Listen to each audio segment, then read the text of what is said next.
Everyone, welcome to my YouTube channel Study Safari. पिछली video में मैंने आपको नाउन्स के बारे में बताया था। आज का हमारा टॉपिक है pronouns. What are the pronouns? Pronouns are words that are used in the place of nouns. Okay, pronouns are words that are used in place of nouns. मतलब ये हुआ कि अगर आप किसी से बातचीत कर रहे हैं, आप किसी के सामने कोई बात कर रहे हैं, आप उसका नाम बार बार तो बुलाएंगे नहीं। अगर आपका कोई मित्र है, आपका कोई फ्रेंड है, तो आप अगर उससे बात करते हैं तो आप उसका बार बार नाम ना बुलाकर उसके लिए कॉमन वर्ड यूज करते हैं, जैसे कि यह, वह, he, she, it, I, we, you, they. Right? तो ये सारे वर्ड्स क्या है? हमारे प्रोनाउन है। मतलब pronouns are words that are used in place of nouns, जो नाउन के प्लेस पे इस्तेमाल होते हैं। जैसे Ram goes to the park. ठीक है, अब इसमें नाउन क्या है? राम। राम है ना, तो राम को हम हटा के अब क्या यूज करेंगे? राम के लिए क्या यूज होगा? ही। ये क्या हो गया? ये अब हमारा बन गया pronoun. He goes to the park. अगर मैंने ही लगा दिया राम की जगह, यानी कि नाउन को हटा के, used in place of nouns, nouns की जगह पर उनके नाम को हटाकर जो शब्द हमने यहाँ पे यूज किया है वही हमारा प्रोनाउंस है। प्रोनाउंस जो होते हैं ना, वो टू टाइप्स के होते हैं। There are two types of the pronouns. देखिए कौन कौन से। एक तो आएगा पर्सनल प्रोनाउन और सेकेंड पोजेसिव प्रोनाउन। ठीक है, अब मैं आपको पर्सनल प्रोनाउन के बारे में बताती हूँ। सबसे पहले हम पर्सनल प्रोनाउन के बारे में जान लेते हैं कि पर्सनल प्रोनाउन क्या है। पर्सनल का मतलब खुद का, अपना।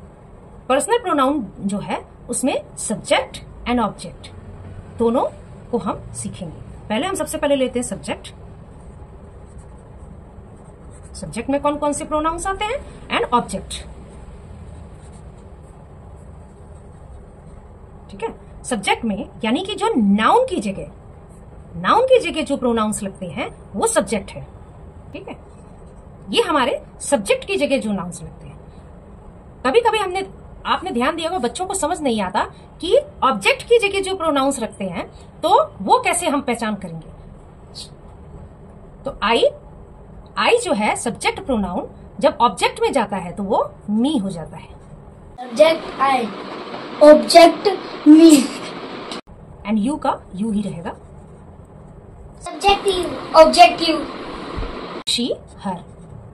आई am subject, I am she. I am object, I am her. He का क्या हो जाएगा? Him. I am subject, I am he. I am object, I am him. It का सेम ही रहेगा। Subject it, object it. We का us. Subject we, object us. And they का them. Subject they, object them. ये हमारे personal pronoun में subject and object के pronounce हैं। अब हम पोजेसिव प्रोनाउन के बारे में समझ लेते हैं। पोजेसिव प्रोनाउन के बारे में भी हम यहीं पे आपको बता देंगे। Possessive pronoun,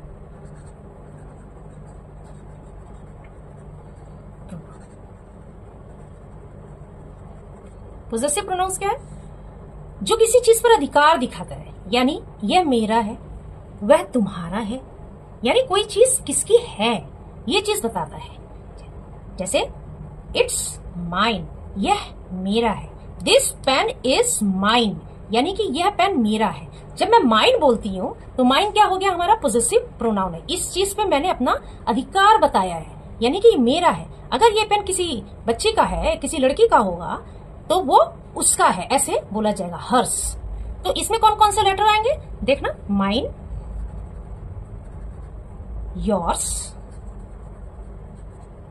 hers, its, ours, theirs. चलिए पोजेसिव प्रोनाउन के हम कुछ एग्जांपल्स ले लेते हैं। This pen is mine. इसमें पॉजिटिव प्रोनाउन क्या है? माइन। यह मेरा पेन है। Next, that bag is yours. Yours जो है हमारा पॉजिटिव प्रोनाउन है, यह तुम्हारा बैग है। This house is ours. यह हमारा घर है। आवर्स जो है हमारा पॉजिटिव प्रोनाउन। पॉजिटिव प्रोनाउन में एक बात और ध्यान रखें कि पॉजिटिव प्रोनाउन में कभी नाउन के पहले कोई चीज नहीं आती। पॉजिटिव प्रोनाउन में कभी नाउन के पहले कोई चीज नहीं आती। जैसे कि देखिए मैं समझा रही हूं क्या, कि example, this book is mine. ठीक है, ये हमारा पॉजिटिव प्रोनाउन है। और एक सेंटेंस और लिखती हूं यहां पे, another one is this is my book. यहां मैंने 2 सेंटेंसेस लिखे हैं। ये देखिए, ये हमारा माई यहां आ रहा है, एक प्रोनाउन यहां आ रहा है, एक प्रोनाउन यहां आ रहा है। मैंने क्या बताया कि पॉजेसिव प्रोनाउन में कभी नाउन के पहले कोई चीज नहीं आती। नाउन के पहले, यानी कि नाउन के पहले कोई चीज नहीं आती थी। इसका मतलब ये नाउन है, नाउन से पहले ये आ गया है तो ये हमारा रॉन्ग माना जाएगा। इसमें देखिए नाउन के बाद आया है तो ये हमारा पॉजेसिव प्रोनाउन ये माना जाएगा। चलिए हम लोग एक वर्कशीट सॉल्व करते हैं। सब्जेक्ट प्रोनाउन हम लोग भरेंगे। आई होप आपको सब्जेक्ट प्रोनाउन और ऑब्जेक्ट प्रोनाउन समझ में आ गया। मैंने यहाँ पे 5 सेंटेंसेस आप सबके सामने मैं सॉल्व करती हूँ। आप सब लोग भी मेरे साथ ये करना शुरू करें तो शायद आपको समझ में अच्छे से आ जाएगा। So let's start. आप सभी बहुत अच्छे बच्चे हैं, कर लेंगे। यहाँ क्या भरे? Dash am going to the market. क्या आ जाएगा यहाँ पे? I am going to the market. ये आ गया subject pronoun. Dash is my best friend. या तो आप यहां भर लीजिए ही, या आप भर लीजिए शी, दोनों आ सकता है। आप ही भी भर लीजिए या आप शी, दोनों भर सकते हैं, as you like. Dash are playing in the garden. Who are playing in the garden? आप we are playing in the, आप वी भर लीजिए, वी भर लीजिए आप। या आप दे भी भर सकते हैं, दे भी भर सकते हैं। ये आपके ऊपर डिपेंड करता है या depend on the situation. Dash is barking loudly. Who is bark? Who barks? Dog barks ना, सो आप डॉग भर लीजिए। डॉग के लिए क्या आएगा? इट। डॉग के लिए हम क्या लगाएंगे? इट। प्रोनाउन भरना है, नाउन नहीं भरना है बच्चों, याद रखना। मैंने जब बोला dog is barking loudly, so don't fill here dog, you have to fill here it instead of dog. Dash are students. We are students. या आप दे भी भर लीजिए, they are students. We are students, हम students हैं। They are students, वे students हैं। तो आई होप आपको समझ में आ गया होगा कि ये सब्जेक्ट प्रोनाउंस क्या होते हैं। चलिए अब हम ऑब्जेक्ट प्रोनाउन को भरते हैं। रिया लाइक्स मी। समझ में आया? रिया लाइक्स मी, ये हो गया हमारा ऑब्जेक्ट। प्रोनाउन की जगह आ रहा है ना। I saw a cat, I fed. Cat के लिए क्या यूज करेंगे? इट। इट का इट ही होता है। The teacher called us.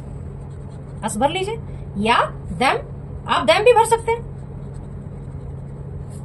Can you help him, हर और अस, मी। कैन यू हेल्प मी ज्यादा अच्छा लग रहा है, मी ज्यादा सुटेबल है, एप्रोप्रिएट वर्ड भरने से ज्यादा अच्छा होता है, ठीक है ना।